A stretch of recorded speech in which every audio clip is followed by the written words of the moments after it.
Guys ఈ video చూసిన తర్వాత ప్రతి ఒక్కరు కూడా ఈ వీడియో లైక్ అండ్ షేర్ చేస్తానని అనుకుంటున్నాను. ఎందుకంటే ఫైనల్ గా ఇన్స్టాగ్రామ్ చాలా మంచి ఫీచర్ లాంచ్ చేసింది. ఈ ఫీచర్ నాకు బాగా నచ్చింది, మీకు కూడా నచ్చుతుంది అనుకుంటున్నాను. మీకు ఈ ఫీచర్ యాడ్ అయిందో డెఫినెట్ గా కామెంట్ చేయండి. అందరి విషయం తెలిసేలా వీడియో లైక్ అండ్ షేర్ చేయడం కూడా మర్చిపోవద్దు. ఇప్పుడు నేను ఒక రీల్ ప్లే చేస్తున్నాను, చూడండి రీల్ ప్లే అవుతుంది.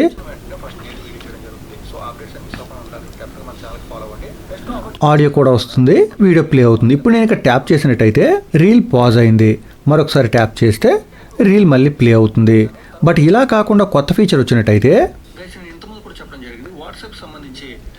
రీల్ ప్లే అవుతూ ఉన్నప్పుడు చూడండి ఆడియో వస్తుంది, వీడియో కూడా ప్లే అవుతుంది. ఇప్పుడు నేను ఇక్కడ స్క్రీన్ పై ట్యాప్ చేసినట్టయితే రెండు బటన్స్ వస్తాయి.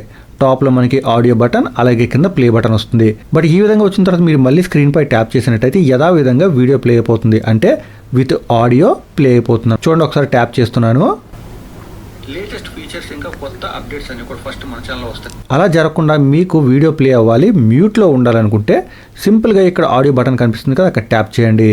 ఇప్పుడు చూడండి మీకు స్ట్రైట్ అవే వీడియో ప్లే అయిపోయింది. అంటే నేను ప్లే చేయకపోయినా కానీ ఆడియో బటన్ దగ్గర ట్యాప్ చేస్తే వీడియో మ్యూట్ అయి ప్లే అవడం కూడా జరిగిపోయింది. ఇప్పుడు నేను మరొకసారి రీల్ పై ట్యాప్ చేస్తున్నాను. ఇప్పుడు చూసారు కదా మనకి ఇక్కడ మ్యూట్ అయినట్టు బటన్ కనిపిస్తుంది. ఇప్పుడు నేను ఈ మ్యూట్ బటన్ దగ్గర ట్యాప్ చేయకుండా స్క్రీన్ పై ట్యాప్ చేస్తే యథావిధంగా అంటే విత్ మ్యూట్ వీడియో ప్లే అయిపోతుంది. బట్ ఈ మ్యూట్ బటన్ పై ట్యాప్ చేస్తే స్ట్రైట్ అవే మనకి వీడియో ప్లే అవుతుంది, అది కూడా అన్మ్యూట్ అయ్యి ప్లే అవుతుంది. సో ఈ ఫీచర్ అయితే చాలా బాగుంది. చాలా మంది యూజర్స్కి అయితే ఇది యాడ్ అవ్వడం జరిగింది. మీరు ఒకసారి చెక్ చేసి చూడండి. మనకి మ్యూట్ ఇంకా ప్లే బటన్స్ ఒకదాని కింద ఒకటి వచ్చేసాయి. ఫీచర్ కూడా చాలా బాగుందని నేను అనుకుంటున్నాను. మీరేమనుకుంటున్నారు కామెంట్ చేయండి. ఈ వీడియో లైక్ అండ్ షేర్ చేయడం మాత్రం మర్చిపోవద్దు. క్విక్ అప్డేట్స్ కోసం మన ఛానల్ కూడా ఫాలో అవ్వండి.